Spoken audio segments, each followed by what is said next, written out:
Iya, Pak. Selamat malam Boleh. untuk Fatur Rahman dan Fitri Bulansari. Malam, Pak. Pak. Iya, teman-teman ini juga sedang join untuk masuk ke meeting kita pada malam hari ini. Krisnanda sudah masuk ya? Iya, Pak. Oke, sip. Nah, untuk malam hari ini kita akan membahas materi yang berjudul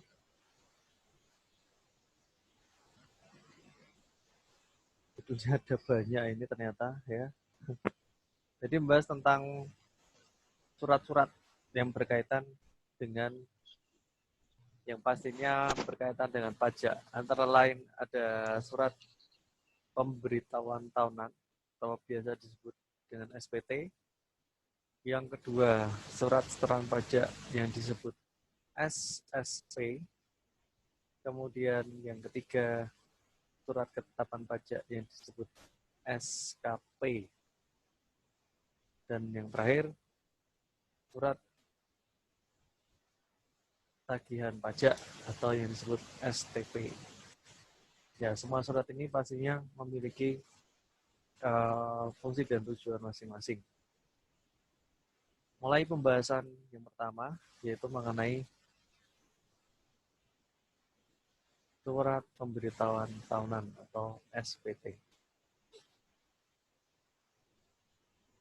Surat pemberitahuan tahunan adalah surat yang oleh wajib pajak digunakan untuk melaporkan penghitungan dan pembayaran pajak yang terutang menurut ketentuan peraturan perundang-undangan perpajakan.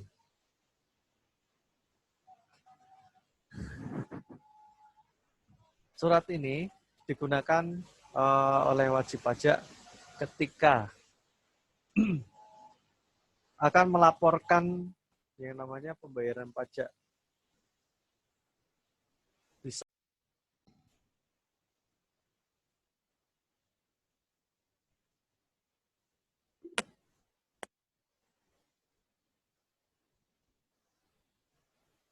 ya. Bisa mendengar suara saya kah? Masih bisa? Bisa, Mbak. Oke, tadi sinyal saya terganggu sehingga sempat keluar itu ya. Oke, saya lanjutkan kembali. Ya, di sini ya.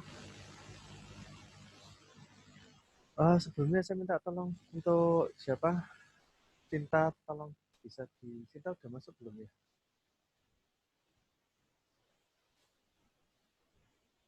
Oke. Siapa, Pak? Oh, udah, saya join lagi. Ini Cinta ini. Oh, iya. Udah. Oh, tolong disuruh masuk lagi kalau ini sepertinya kok gagal. Dia mau masuk lagi tapi gagal. Tadi pas sinyal saya down. Nah, ini untuk bentuk dari SPT tahunan. Jadi ketika wajib pajak tidak melaporkan pajaknya, yaitu dengan mengisi formulir 1770 SS. Ini ya, ini untuk pelaporannya.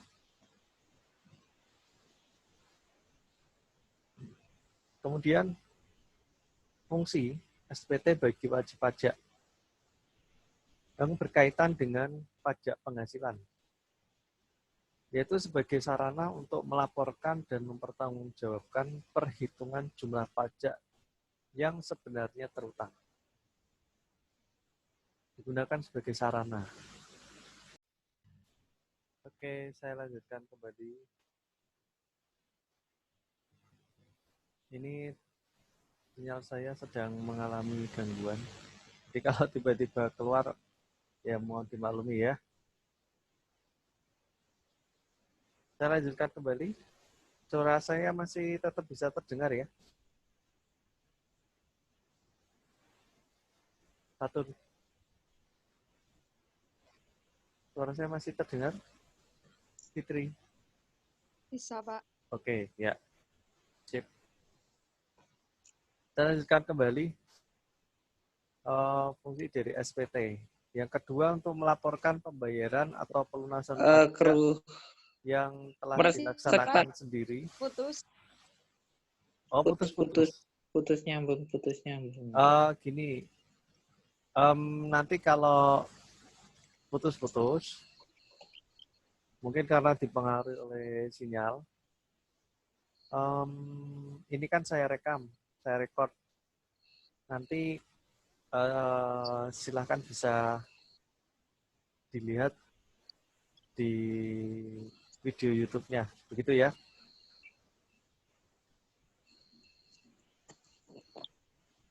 Oke, seperti itu.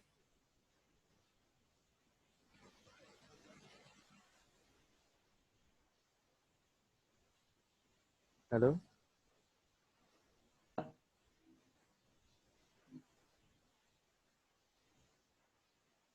Apakah bisa dengar suara saya? Kalau itu ya bisa. Jadi kalau putus-putus, ini tetap saya rekam. Ya. Jadi nanti silakan bisa lihat di video YouTube-nya. Begitu ya? Ya, Pak. Iya, Pak. Oke, sip. Kembali lagi untuk fungsi SPT di sini.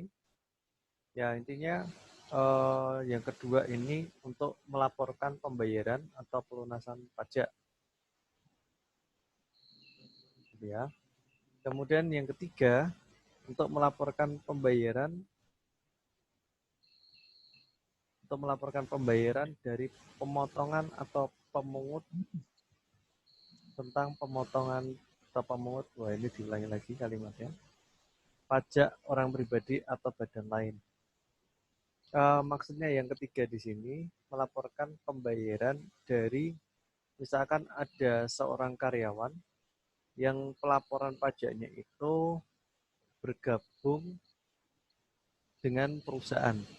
Jadi perusahaan itu secara bersama-sama atau secara kolektif dia membayarkan pajak para karyawannya. Tentu saja laporan-laporan tersebut ya pasti yang menyerahkan dari karyawannya, kemudian perusahaannya itu yang secara kolektif mengumpulkan. Seperti itu.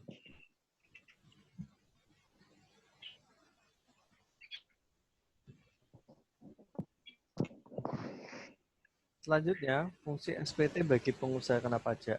Atau di sini, para bisnis yang memiliki sebuah usaha. Yang pertama, sebagai sarana untuk melaporkan dan mempertanggungjawabkan perhitungan jumlah pajak pertambahan nilai atau biasa disebut PPN dan pajak penjualan barang mewah yang disebut dengan PPNBM. Jadi kalau kaitannya dengan PKP, pengusaha kena pajak yang menjual barang-barang atau produk kena pajak, nah itu sebagai bentuk pelaporan PPN dan PPNBM. Yang kedua untuk melaporkan pengkreditan, pajak masukan dan pajak keluaran. Kalau pajak masukan itu kaitannya dengan ketika PKP itu menjual produk. Kalau pajak keluaran itu ketika PKP membeli produk ke pemasok. Yang ketiga, untuk melaporkan pembayaran atau pelunasan pajak yang telah dilaksanakan oleh PKP melalui pihak lain dalam suatu masa pajak. Ya, intinya dari fungsi SPT bagi PKP sama, yaitu untuk melaporkan, mempertanggungjawabkan, menghitung yang berkaitan dengan pajak pertambahan nilai. Selanjutnya, fungsi SPT bagi pemotong atau pemungut pajak. Untuk bagian ini, bagi pemotong, siapa sih pemotong? Yaitu perusahaan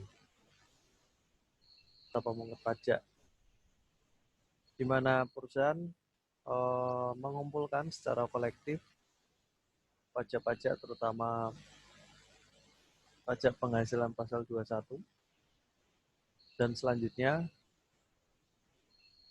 pajak yang sudah dikumpulkan itu secara bersama-sama dilaporkan oleh perusahaan sendiri. Penjelasannya seperti itu ya. Selanjutnya mengenai prosedur penyelesaian SPT.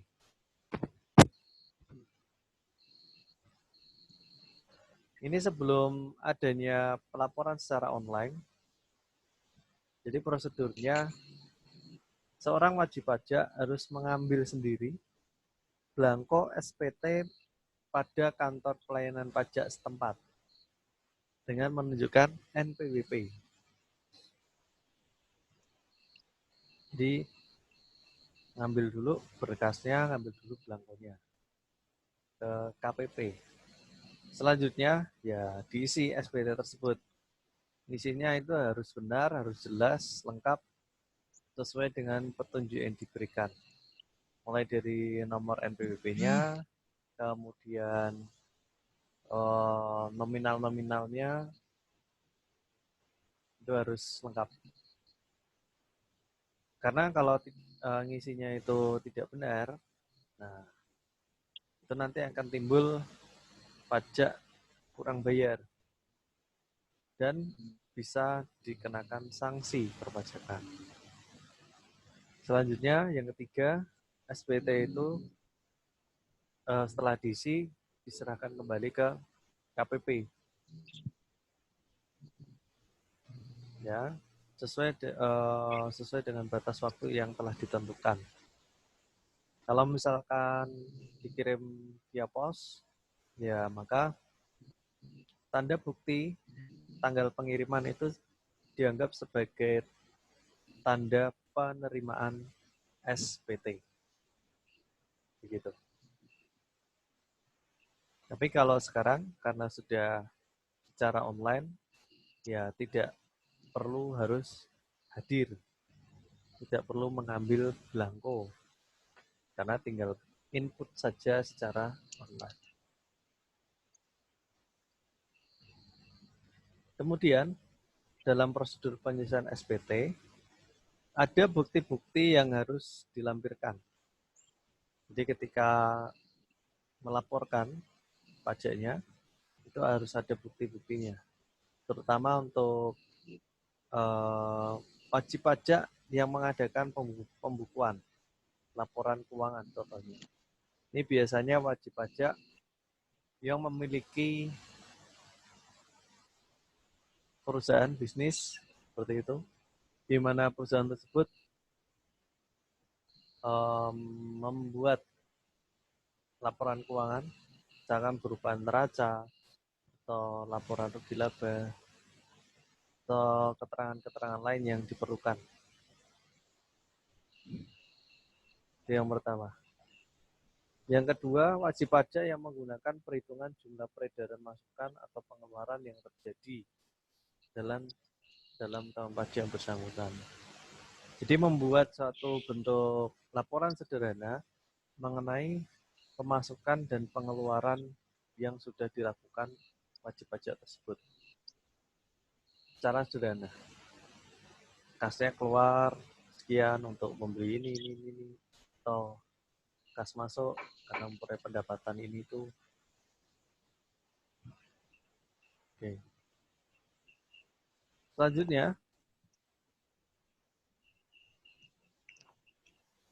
untuk pembetulan SPT.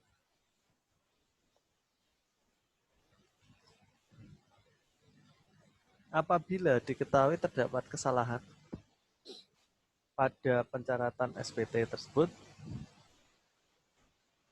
misalkan salah nomor atau salah tulis ya, wajib pajak dapat melakukan pembetulan SPT atas kemauan sendiri dengan menyampaikan pernyataan tertulis dalam jangka waktu 2 tahun sesudah saat terutangnya pajak atau berakhirnya masa pajak, bagian tahun pajak atau tahun pajak. Artinya di sini setelah dilaporkan masih ada waktu 2 tahun untuk melakukan pembetulan. Tapi di sini ada syaratnya,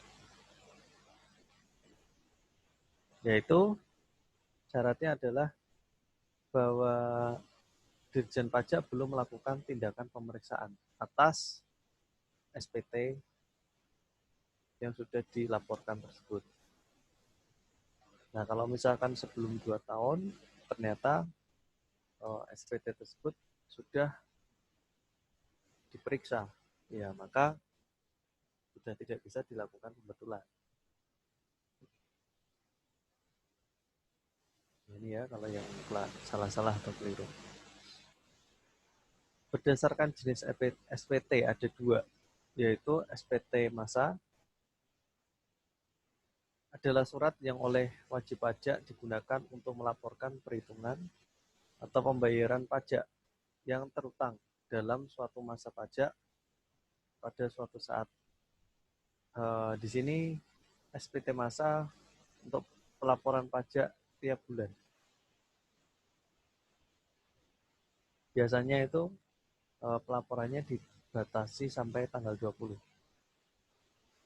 Kemudian SPT tahunan adalah surat yang oleh wajib pajak digunakan untuk melaporkan penghitungan dan pembayaran pajak yang terutang dalam suatu tahun pajak. Nah, kalau tahunan ya jelas sekali bahwa pelaporannya di sini dalam kurun waktu 1 tahun.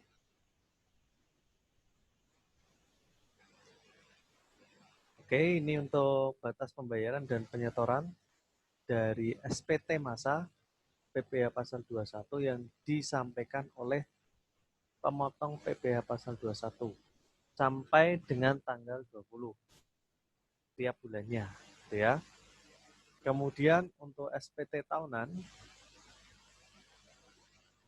disampaikan oleh pemotong PPh Pasal 21 selambat-lambatnya 3 bulan setelah akhir tahun. Berarti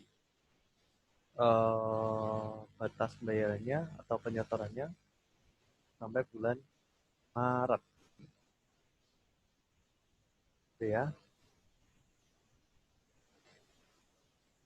Oke, itu berbicara mengenai SPT. Ada yang mau ditanyakan terlebih dahulu untuk SPT ini? Silakan. Ada yang mau bertanya? Oke, kalau belum, saya lanjutkan kembali. Untuk surat setoran pajak atau SSP. Pengertian dari SSP adalah surat yang oleh wajib pajak digunakan untuk melakukan pembayaran atau penyetoran pajak yang terutang ke kas negara atau ke tempat pembayaran lain yang ditetapkan oleh Menteri Keuangan. Artinya di sini bentuk surat setoran yang bisa digunakan untuk melakukan pembayaran. Bisa melakukan pembayaran di misalkan kantor pos atau di bank-bank yang memang ditunjuk oleh Menteri Keuangan untuk membayar pajak. Gambarnya seperti ini dari SSP itu sendiri. Ya, ini saya besarkan ya. Oke. Dan ini lembar pertama yang digunakan untuk arsip wajib pajak. Nanti ada saya tunjukkan yang digunakan arsip dari pihak kantor pos atau bank. Oke, ini fungsi dari SSP sebagai sarana untuk membayar pajak. Yang kedua, itu sebagai bukti dan laporan pembayaran pajak. Misalkan bayarnya itu di bank yang ditunjuk oleh Dirjen Anggaran. Oke, nah ini gambar dari SSP lembar keempat untuk bank persepsi atau kantor pos dan giro.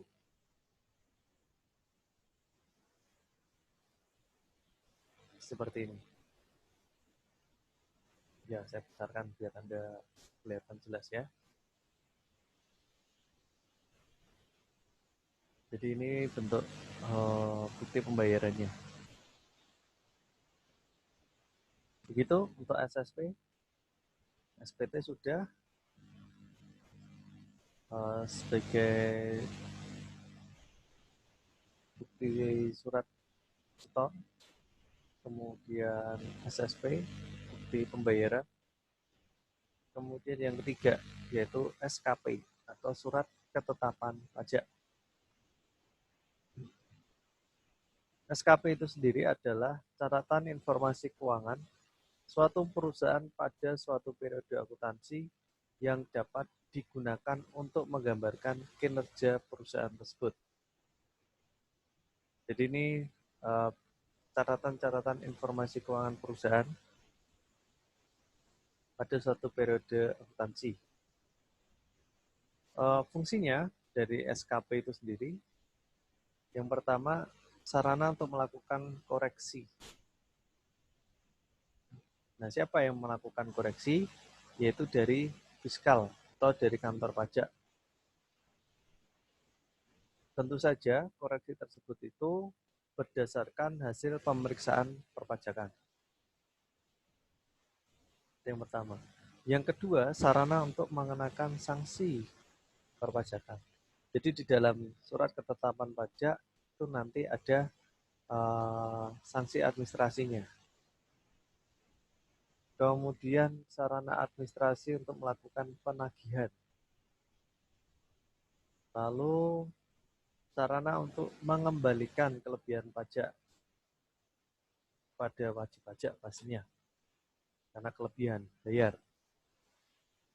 Lalu sarana untuk memberitahukan jumlah pajak yang terhutang.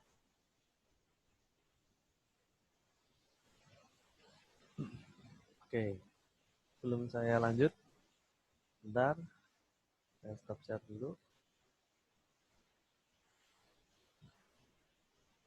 Saya mau record presensinya untuk hari ini. Oke.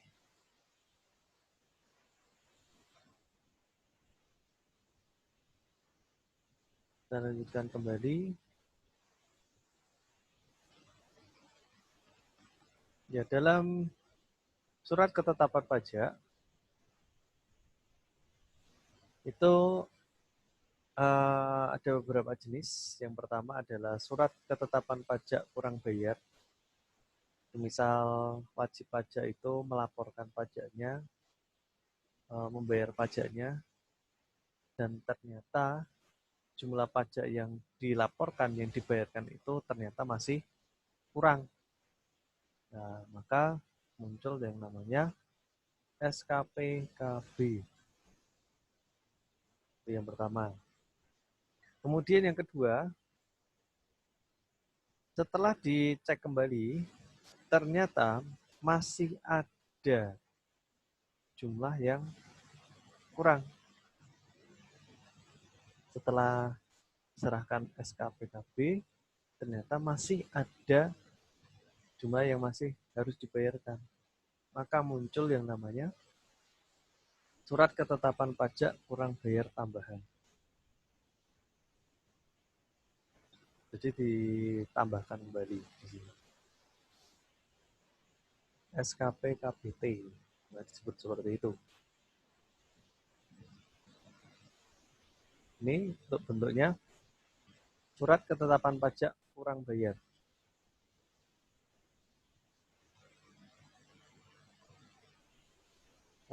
untuk jumlah rupiah urean menurut pengusaha kena pajak atau PKP, jumlahnya berapa? Nah, nanti menurut Fiskus berapa? Di sini akan timbul yang namanya selisih. Dan selisih tersebut yang harus dilunasi oleh pengusaha kena pajak. Seperti itu. Kalau yang tambahan, oke, seperti ini. Penghasilan kena pajak,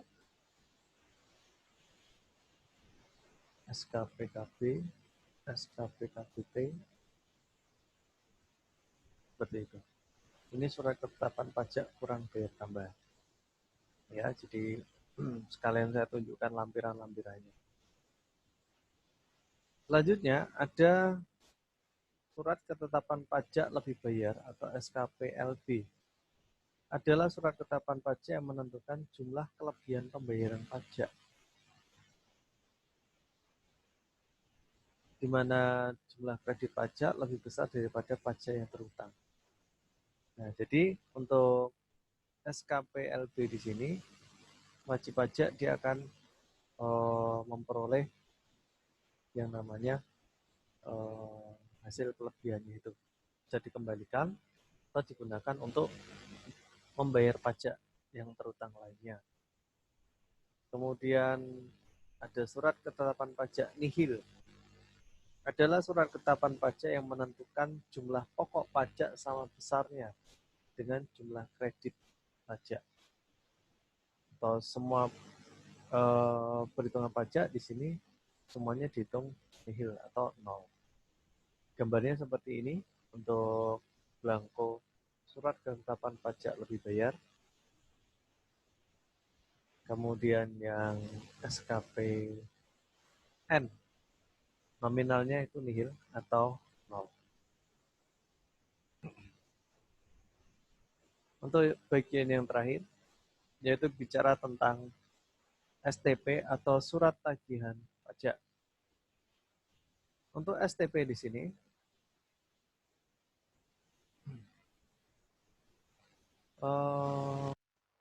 diterbitkan ketika pajak penghasilan dalam tahun berjalan itu tidak atau kurang dibayar. Sehingga muncul yang namanya tagihan. Dari hasil penelitian SPT atau surat pemberitahuan tahunan, terdapat kekurangan pembayaran pajak akibat salah tulis atau salah hitung. Nah, karena terjadi kesalahan seperti itu, maka wajib pajak dikenakan sanksi administrasi denda atau bunga. Pengusaha yang dikenakan pajak berdasarkan Undang-Undang PPN tetapi tidak melaporkan kegiatan usahanya, nah, maka muncul yang namanya STP, surat tagihan.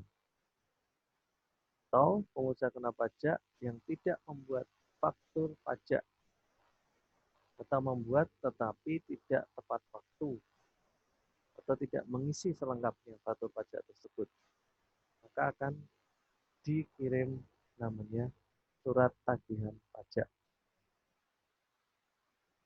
Ini untuk bentuk belangko dari surat tagihan pajak penghasilan. Nama wajib pajak, NPWP, kemudian angsuran pajak yang harus dibayar, telah dibayar berapa, kesalahan dari sini, kurang dibayarnya berapa. Lalu di sini ada sanksi administratif, denda pasal 7, bunga pasal 8, poin yang kedua, bunga poin yang 2A, dan seterusnya, dan seterusnya. Itu semuanya dijumlahkan. Ini ada A tambah B tambah C tambah D, seperti itu. Lalu yang kelima, jumlah yang masih harus dibayar. Ini namanya surat tagihan pajak.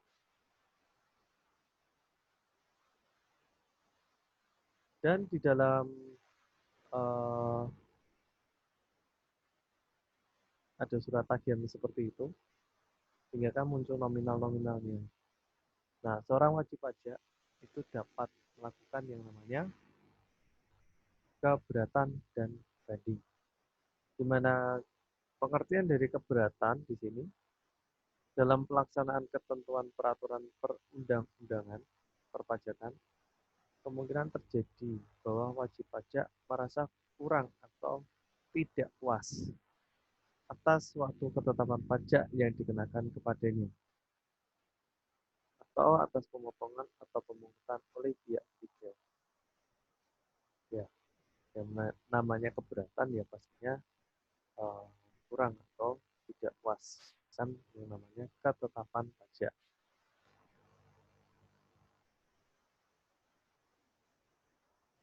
Untuk tata cara penyelesaian keberatan,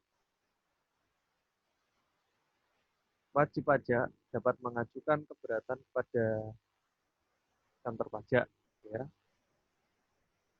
atas yang pertama, surat ketetapan pajak kurang bayar. Kok bisa kurang bayar? Kemudian alasannya apa? Mengajukan keberatan. Kemudian surat ketetapan pajak kurang bayar tambahan. Nah, itu kok bisa seperti itu? Alasannya apa? Jelaskan. Kemudian surat ketetapan pajak lebih bayar.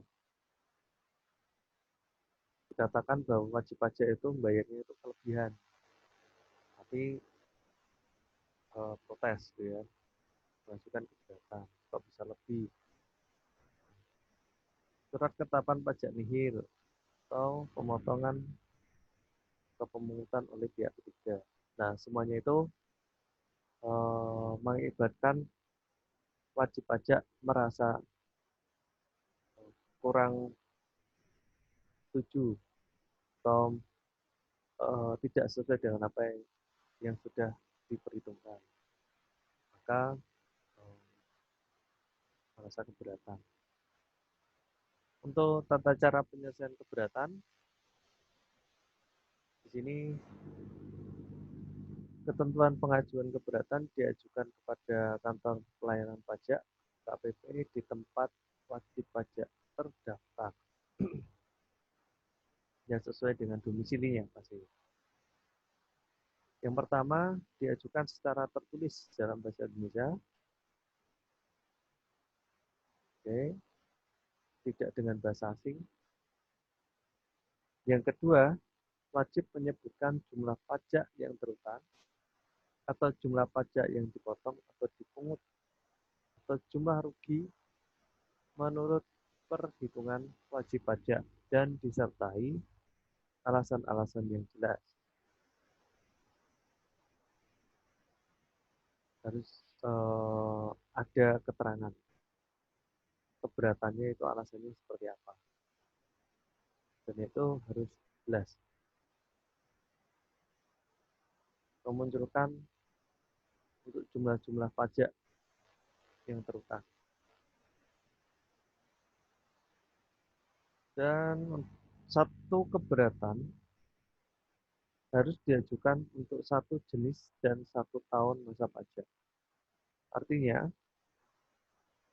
seorang wajib pajak itu ketika dia mengajukan keberatan, ya satu keberatan untuk satu macam pajak. Misalkan keberatan mengenai PPh 21, kemudian keberatan lagi itu harus satu keterangan. Kemudian pajak pertambahan nilai itu juga harus satu keterangan yang saja. Ya, seperti itu. Untuk tata cara penyelesaian keberatan, jangka waktunya adalah 3 bulan sejak surat keterangan SKPKB dan lain-lain itu dikirim ke wajib pajak. Jadi diberikan waktu 3 bulan. Sehingga dalam waktu 3 bulan tersebut, seorang wajib pajak dia bisa melakukan proses pengajuan keberatan. Oke, jadi seperti itu untuk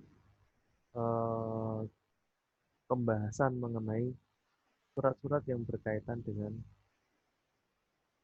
perpajakan. Ada 4 tadi ya. Mungkin ada yang mau ditanyakan terlebih dahulu. Di sini masih ada waktu 1 menit lagi. Loh.